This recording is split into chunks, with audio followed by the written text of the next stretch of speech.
যে বিষয়ের আলোচনার জন্য আমাকে অনুরোধ করা হয়েছে, বেদাত।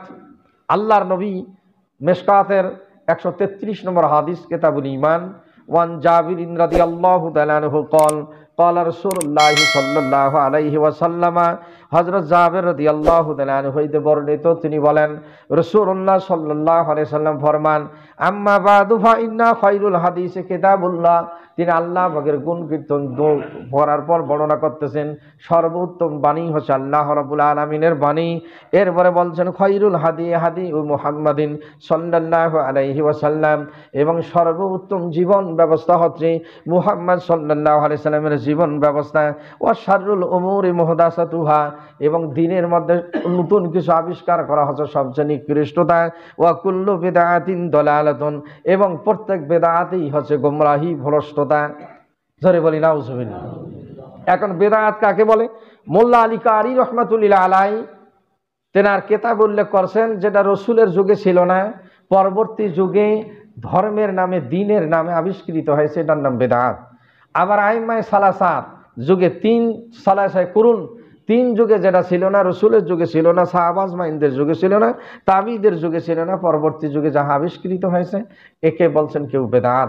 কেউ বলছেন সাহাবিদের যুগে যাহা ছিল না, রসুলের যুগে যাহা ছিল না, পরবর্তী যুগে যাহা ইবাদত হিসাবে স্বীকৃতি হয়েছে, আবিষ্কৃত করা হয়েছে, এটার নাম বেদাত। তাহলে এখন এই হাদিসে, আবার অনেক হাদিসে বলছেন বেদাত কুল্লু বেদাতুন দালালাতুন, আবার এক হাদিসে বলছেন কুল্লু বেদাতুন দালালাতুন, আবার কুল্লু বলছেন, এভাবে হাদিসের ইবারত অনেক জায়গায় অনেকভাবে আছেন। যে কুল্লু বেদাতুন দালালাতুন, সব বেদাতে দালালাত। এই হাদিসের তাওজিতে মিশকাত সরা, তানজিমুল আস্তাব, এবং আরো অনেক কয়েকখানা সরা, বুখারী সরা, বিভিন্ন জায়গা মুসলিমের সরা, এই বেদাতকে 2 ভাগে ভাগ করা হয়েছে, বেদাতে হাসানা, বেদাতে সাইয়্যিয়া। এই বেদাতের হাসানার নাম হচ্ছে বেদাতে হুদা, আবার এই বেদাতে সাইয়ের নাম হচ্ছে বেদাতে দলালা। তাহলে বেদাত 2 প্রকার, বেদাতে হাসানা, বেদাতে সাইয়্যিয়া।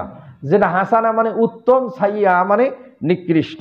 বেদাতে সাইয়্যিয়া যেটা নিকৃষ্ট, যেটা করলে গোনাহ হয়, আর বেদাতে হাসানা যেটাতে কোনো গোনাহ নাই, করতে পারেন, এটাকে বলছেন কেউ উত্তম, জায়েজ।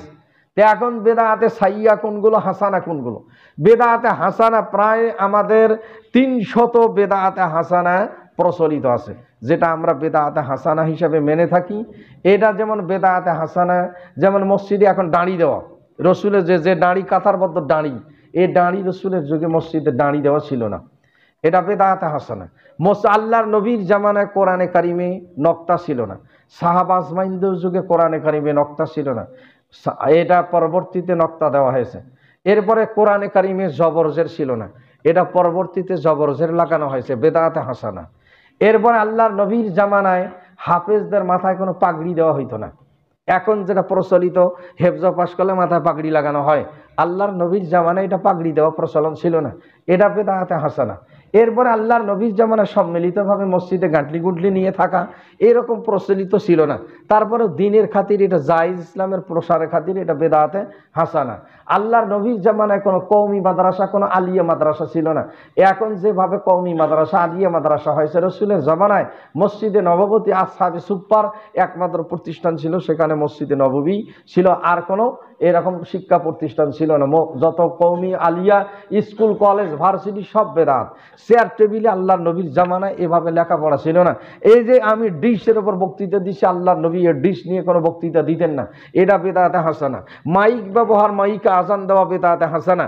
এরপরে মোবাইল, ফ্যাক্স, ইন্টারনেট, যতগুলো মানুষের কল্যাণে আবিষ্কৃত সবগুলো বেদাতে হাসানা। এরপরে মিলাদ, কিয়াম বেদাতে হাসানা। এখন এই যে এরকম বেদাতে হাসানা হিসেবে যেগুলো আমাদের পালিত হয়, আপনি ইচ্ছা করলে করতে পারেন, ইচ্ছা করলে বর্জন করতে পারেন, কিন্তু কিছু বর্জনের ব্যাপারে আপনি গর্জন দিবেন, আর কিছু দেখা যাচ্ছে আপনি নিজে পালন করবেন, তা ব্যাপারে কিছু বলবেন না, এটা হইতে পারে না। কি কথা বুঝতেছেন আমার? নিজে অনেক বেদাত পালন করে, কিন্তু কিছু বেদাতের ব্যাপারে দেখা যায় সোচ্চার, এটা বেদাতে কুল্লু বেদাতুন দালালা। এখানে হাদিসের বারেতে মুহাদ্দিসিনে কেরাম বলছেন কুল্লু বেদাতে সাইয়্যাতুন দালালাতুন। সমস্ত মুহাদ্দিসিন যে সমস্ত গোমরাহি বেদাত, এগুলো হচ্ছে বর্জনীয়, এগুলো করা যাবে না। এখন বেদাতে, যেমন বেদাতে সাইয়্যার মধ্যে বলা হয়েছে, যেমন সাহাবা আজমাইনদের সমালোচনা করা, আসহাবী নুজুম, আল্লাহ নবী বলছেন ইক্তাদাইতুম ওয়া হিদাইতুম, সাহাবা আজমাইনদের সমালোচনা থেকে বিরত থাকা, এটা বেদাতে সাইয়্যা।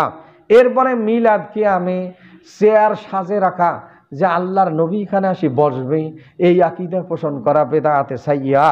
এরপরে কবরে বাতি জ্বালা, মৃত্যু ব্যক্তির ছবি ঘরে টাঙ্গিয়ে রাখা, মাঝে মাঝে জড়ে ধরি কান্না করা, জোরে বলি নাউজুবিল্লাহ।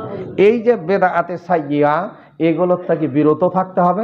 বেদাতে সাইয়্যা যেগুলো হয় সেগুলো সমাজ থেকে উৎখাত হোক, এটা চেষ্টা করা। কিন্তু বেদাতে হাসানা কিছু মানবেন আর কিছু মানার ব্যাপারে আপনি কি এ ব্যাপারে অনেক ফতুয়াবাজি করবেন, এটা ঠিক নয়। এরপরে আবার মোল্লা আলী কারি রহমতুল্লাহ আলাইহি এবং আপনার ফতুয়া স্বামীর মধ্যে বলছেন বেদাত আবার হচ্ছে 5 প্রকার। একটা বেদাতে বলছেন বেদাতে উজুবিয়াত, বেদাতে ওয়াজিব। যারা আলেম আছেন, কোরআন হাদিস বোঝেন, আপনারা ভালো করে বুঝবেন। বেদাতে ওয়াজিব বেদাত, যে বেদাত পালন করা ওয়াজিব, সেইটা হচ্ছে এলমে সরফ এলমে নাহু শিক্ষা করা। আল্লাহর নবীর জামানায় এলমে সরফ ছিল না, এলমে নাহু ছিল না। পরবর্তী জামানায় এলমে সরফ এলমে নাহু আবিষ্কার করা হয়েছে। কোরআন হাদিসকে বিশুদ্ধ পড়ার জন্য, কোরআন হাদিসকে বুঝানোর জন্য এলমে সরফ এলমে নাহু শিক্ষা করা ওয়াজিব। এলমে সরফ এলমে নাহু যদি কেউ শিক্ষা না করে, তাহলে সে কোরআন হাদিস বুঝতে পারবে না, নিজে বুঝার দক্ষতা থাকবে না, সে কখনো আলেম হবে না, তাকে আলেম বলা হবে না। যে এলমে সরফ এলমে নাহু বোঝে না, তাকে মুফাসসির বলা হয় না, তাকে মুহাদ্দিস বলা হয় না, তাকে আলেম বলা হয়, এটাকে ওয়াজিব বলা হয়েছে।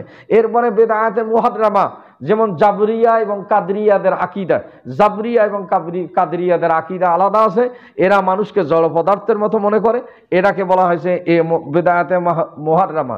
এরপরে বেদাতে মানদুবা, যেটা বেদাতে মানদুবা বলা হয়, যা রসুলের যুগে করা হয়নি, পরবর্তীতে জায়েজ করা হয়েছে। যেমন এখন মসজিদে এখানে টাইলস লাগানো, মসজিদে কাঁথারের জন্য চিহ্ন প্রসারণ করা, মসজিদে কারুকার্য করা, এগুলো দেখা যাচ্ছে, যদিও দেখা যাচ্ছে মানদুবা, এগুলো বলছেন জায়েজ।